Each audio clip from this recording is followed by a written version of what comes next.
our unity and our commitment, we wield the ability and the power to shape our nation's destiny. May this momentum signing mark the dawning of a new era, where the BARMM becomes a shining beacon of sustainable development in Mindanao and the rest of the Philippines. Bismillahirrahmanirrahim. Assalamualaikum warahmatullahi wabarakatuh.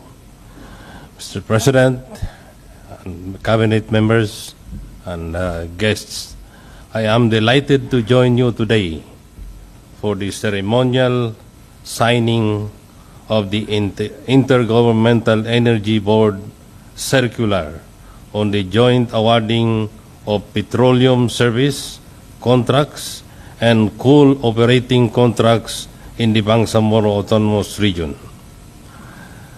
This initiative manifests the unwavering commitment of the Government of the Philippines and the BANGSAMORO Autonomous Region to work together to sustain the dividends of the peace process.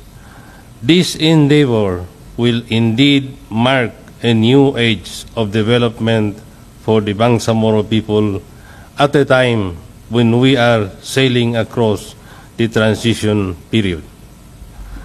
The signing of the important document on the energy sector that establishes the policies and guidelines for the joint exercise of the BANGSAMORO government and the national government is another milestone, not only advancing energy security in the BANGSAMORO, but also having a positive effect on our growing economy.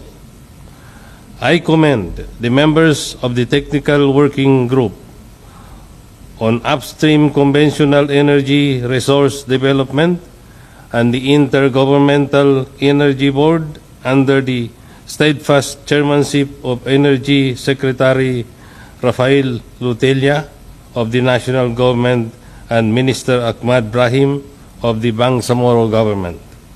Your joint efforts in realizing this document are noteworthy. Indeed, your service in materializing this blueprint in the energy sector is a very important step in transforming the lives of all BANGSAMORO.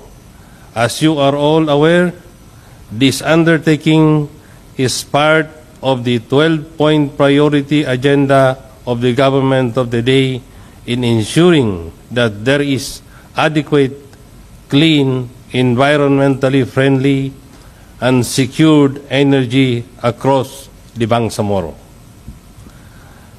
I also would like to take this opportunity to thank our beloved President Marcos, for his support to the BANGSAMORO people in realizing our fullest potential and in the realization of our long-held determination to attain peace, secure development, and ensure progress in the BANGSAMORO Autonomous Region.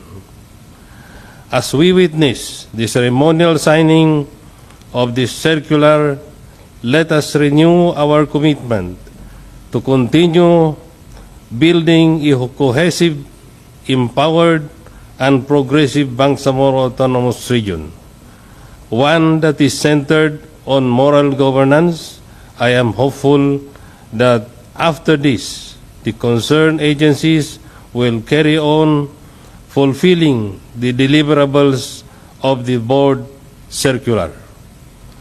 Let us work together to power thousands of houses and workplaces across our beloved homeland.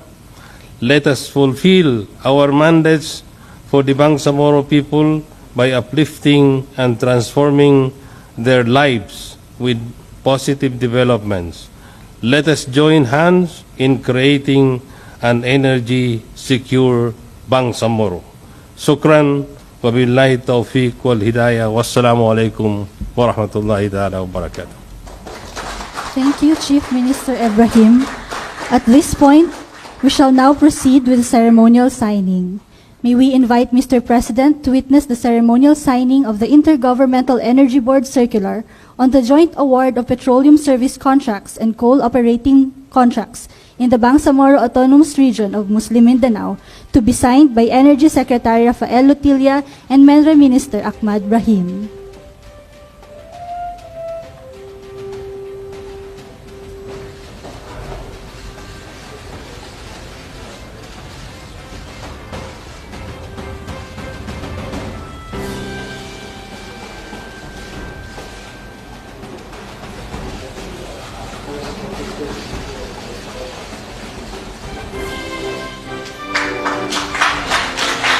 Thank you, Mr. President, and congratulations to the Department of Energy and Bangsamoro Autonomous Region in Muslim Mindanao.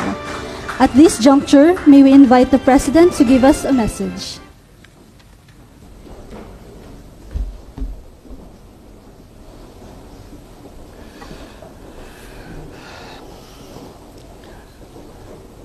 Secretary Popo Lutilla, other members of the Cabinet, of course, our partner in the peace process, Chief Minister Aboud Ibrahim, Minister Ahmad Brahim, and other ministers of the Bangsamoro Autonomous Region of Muslim Mindanao, my fellow workers in government, distinguished guests, ladies and gentlemen, good afternoon. Today, we gather for a momentous occasion, as it is the ceremonial signing of the joint circular prescribing the guidelines on the joint award of petroleum service contracts and coal operating contracts in the Bangsamoro Autonomous Region of Muslim Mindanao. The objectives of these guidelines are clear and they are resolute. They aim to facilitate the robust growth of the energy sector in the BARMM and attract vital investments to the area. In fostering a level playing field, we create an environment that encourages local and foreign investors to actively participate in the exploration and development of the BARMM's energy resources. Through this, we promote economic growth, generate employment opportunities, and nurture a thriving business landscape in the region. As conscientious custodians of our environment and natural heritage, we possess a profound awareness of the significance of safeguarding our invaluable natural resources and preserving the holistic well-being of our communities. Therefore, it is essential to underscore that the guidelines shall also serve as a safeguard in ensuring the strict adherence of all exploration and development activities to rigorous regulations and industry-leading best practices.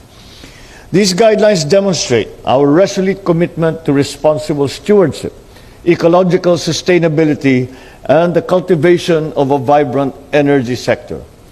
As we uphold these principles, we forge a path towards a future where resource utilization is in harmony with environmental preservation and economic advancement, social equity for all. The national government remains fully committed to working hand in hand with the Bangsamoro government in its journey for sustained progress.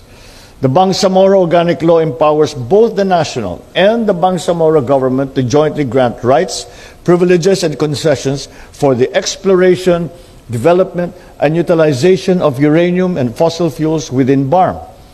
This collaborative endeavor stands as an unwavering testament to our firm commitment to unify and to unity and to our unwavering cooperation with BARMM as we unlock the vast and untapped potential of the region. Considering the challenges of the depleting Malampaya Reservoir and volatile fossil fuel prices, it is crucial to take this decisive action, reigniting petroleum exploration and fostering the development of indigenous energy resources.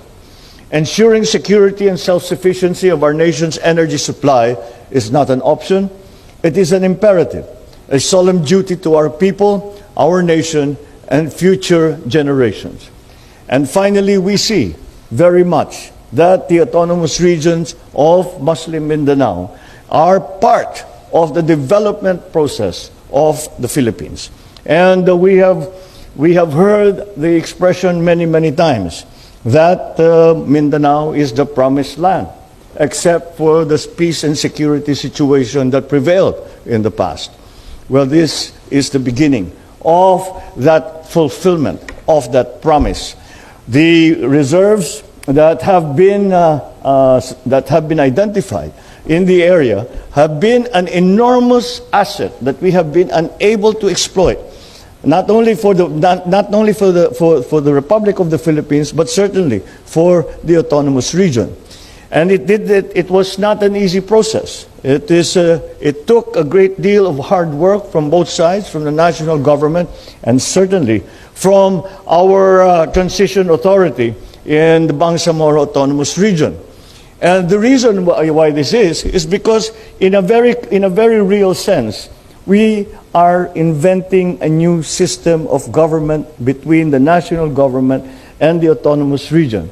And the relationship between the national government, in principle, is quite clear. However, how that translates down to the work of government and the different departments and agencies of the national government together, hand in hand, with the agencies and the autonomous region is something that we are only now beginning to define. We had hoped to have it done by now, but the pandemic intervened and pushed back all our schedules at the very least 2 years. But now, with again the hard work that has been put in and the sincere dedication and a commitment to true development in the Bangsamoro Autonomous Region, I am very, very happy that we have arrived at this day. So we begin to exploit the riches that truly belong to the autonomous region of Muslim Mindanao and certainly to the national government. By harnessing the enormous energy potential within BARMM, we will reduce our reliance on external sources, mitigate the detrimental impacts of price fluctuations, and build a solid foundation for our country's energy security. Through the responsible and innovative utilization of abundant resources, we are determined to ignite profound and positive changes in the lives of our people, especially our sisters and brothers in the BARMM. Let me note, however, that our partnership extends beyond energy resource, far beyond energy resource development. We will explore and seize every developmental opportunity that will empower the people of the BARMM and enhance their quality of life. Let us therefore wholeheartedly embark on this journey with determination and goodwill. We must recognize that through our unity and our commitment, we wield the ability and the power to shape our nation's destiny. May this momentum signing mark the dawning of a new era, where the BARMM becomes a shining beacon of sustainable development in Mindanao and the rest of the Philippines. Maraming salamat sa inyong lahat. Mabuhay ang Bangsamoro, mabuhay ang Pilipinas.